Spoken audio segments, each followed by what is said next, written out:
back to Typecast Heroes, where we believe typology can save the world. I'm Amanda Fulbison. And I'm Jessie Miller, and today we are continuing our series on how the cognitive functions present in each of the placements in the cognitive stack. And we've got lots of resources on our channel that you can watch if you are curious about any of the things that we mentioned.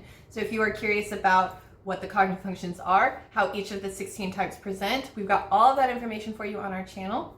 But we're just going to jump right into the content. So go ahead and give the next disclaimer. So, as we say in the beginning of every video, anyone can be anything. And while we wholeheartedly agree with that, and we'll fully support that statement for the rest of forever, in these particular videos where we're talking about the function in the placement and the cognitive stack, we are really going to, it's going to seem like we're focused on the behaviors and the consistencies, and we are. However, the main takeaway, the main purpose of this video is to explain the motivation behind the behavior. So while it is, we have found that it's the easiest way for you all to relate to us and to understand what we're saying is by giving a lot of the examples that we see in people like this, not people like this, and people who use this function. Again, our purpose is the motivation behind the behavior. Today we are discussing introverted sensing as it plays out in the child position, which is for the INTP and the INFP. So what you need to look at with this is that it's the ideal type average. And so if you don't relate to something that we say in this video, that doesn't mean that you're not an INTP or an INFP. It means that you may not have encountered this yet in your type development, or you might have encountered it already. Or you may never encounter it. Mm-hmm. It's just, this is the ideal average of type development. So keep all of that in mind as well. So we are going to talk about what the child function is. So a child function is our third function, and it is the function that the ego tends to want to protect. It's the thing that we want to keep kind of hidden. It's a vulnerable function or childlike function. It can be a little naive, a little bratty. It can be a little bit playful, or even sometimes innocent. But the point is that I think the most identifiable trait about the child function is it's really up and down. Yeah. It's like sometimes it's really positive. Child. Yes. Sometimes it's really positive, sometimes it's really negative. Mm-hmm. And then the introverted sensing cognitive function is the function that relates to our own experiences. It's the thing that helps us have an internal framework or internal worldview. So if you put these together, then you get the behaviors or the tendencies for a INFP or an INTP who is stuck in this position. So some of the behaviors that you can see in a person who has child introverted sensing is this tendency to want to loop down into their third position, because an INTP and an INFP are both very introverted. Mm-hmm. They like introspecting into their head. So what they have a tendency to do is jump from their judging function, which is their own beliefs and values or their own logical processes, down into their own experience. Now, you don't have to know anything about type to know that that is incredibly dangerous, because what you are doing is you are creating a person who is extremely stuck on their own belief system, because they, again, what they feel or what they think is right or what they feel is right down into their own experiences. Introverted sensing, when it's in a person who has it as a dominant function, they have a lot of nuance. They can see a lot about their experiences, and then they can also relate their experiences to other people. But when you have it as a child function, it often does not have that sophistication. Mm-hmm. So it doesn't have it tends to not try to relate itself to others' experiences. It tends to just kind of want to stay in its own little box. Yeah. And so that can make an INFP or an INTP seem very close-minded. What it can also do, though, when it is presenting in a healthy way, is it can be kind of playful. So it can be playful with their experiences. It can be kind of nostalgic. It can make an INFP or an INTP they put a lot of emphasis on personal comforts or on their personal memory totems, so like items that mean a lot to them. It can also help them when they are feeling particularly vulnerable about the world in general. You can comfort an INFP or an INTP by telling them, hey, remember when this happened before? Mm-hmm. It was okay then, it's going to be okay now, because their child function is the function that gets kind of nervous about new experiences and about things that are a little different from them. That's why their extroverted intuitive parent, and we've got a video on that too, kind of pulls them out of this. It pulls them out of their child function, and it can encourage them to want to explore new ideas. It encourages them to want to see the world in a new way. So again, INFPs and INTPs have a very hard time getting unstuck when they get stuck in these loops. I think that these kind of loops are some of the most challenging ones to break out of. But what they need to do is they need to expose themselves to new ideas, expose themselves to the bigger picture, because their parent function can help them get fixed, like can help them get out of this and help them refocus their mind. Their child function can have a lot of value. It can also keep them grounded in reality. It can help them be organized. It can help them be very meticulous when it comes to details. But that's if it's in a healthy position. If you are relying on that child function too much, it can come with a lot of downfalls, as I've mentioned. So 2 little quick examples. My husband is an INFP, and he is healthy now, but I've seen him go through unhealthy stages in his life as well. And so I can think of a time where he was kind of stuck in one of those loops with FI and SI. And I was actually, when we were first getting together, we first moved in together, and he had, and this is going to be like a very simple type of example, but he has a massive movie collection. Like, he is a movie freak, like, and only like horror movies though, right? Like all movies, but like he's really obsessed with horror movies.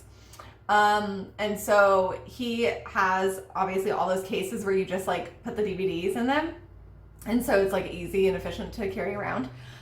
Except he has kept every single DVD box that he has ever purchased, because he relates the front of the DVD box, and he relates the fact that he actually purchased it and has the box to prove his purchase as the fact that he was supporting the team that made this movie. So he doesn't want to throw away the box because it reminds him of this, it almost is like he has this memory within this box. And to me, that's weird saying, because I will like literally throw anything and everything out, but he won't. And it's not like he's a hoarder, but kind of like he finds certain things, like little things like that, very sentimental. He'll keep like little tiny candles from when we first started dating, or, you know, I feel like that's probably more an INFP than an INTP thing, but maybe not. You know any of your INTP friends who do that stuff? Like, you probably haven't had those conversations with them as much. No, but that doesn't mean that they don't. I know a lot of my INTPs, though, they love schedules, they love lists, they love playing with routine, and they really want a routine. It's just they have a really hard time staying, because their extroverted intuitive parent is like, no, let's go explore these new ideas, let's go do these new things. And one of the other things that a child function can do is you project it onto people around you. So one of the big things with INFPs and INTPs, and I actually see this a lot with INTPs, is when you have that child function and that introverted sensing and you see it in somebody else, you project that childish image onto that person. So you automatically assume that that person is limited by their own experiences, or that they are closed-minded. And I hear INTPs in particular all the time going on about SI dominance.